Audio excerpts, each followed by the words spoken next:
Lorsqu'on vous fait entrer à la 49, on ferme la porte, on met les cadenas. Même le chef de poste n'a pas le droit d'ouvrir. Sauf, bien sûr, quand vous êtes mort. Pas de nourriture, pas d'eau. Même l'air que vous respirez, si on avait les moyens, on l'aurait supprimé pour que vous mouriez beaucoup plus lentement et beaucoup plus sûrement encore. Alors avec cette corde, vous étiez, quand vous êtes attaché comme ça, alors on vous pend avec cette corde. Vous êtes attaché et pendu. Les pieds ne touchent pas terre. De sorte que, à la moindre décharge électrique, alors vous voyez ce que ça peut faire comme secousse. N'est-ce pas?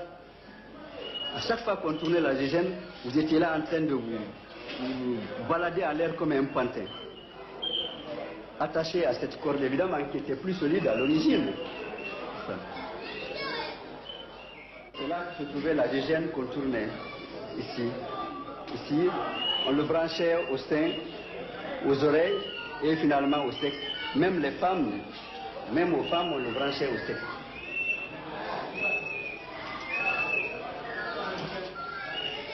Il n'y avait que les tortionnaires et vous-même, aucun autre témoin. Jusqu'à ce que vous disiez ce que le ministre qui était assis là-bas voulait que vous disiez. Et pour cela qu'on a dit qu'il faut dire la vérité du ministre.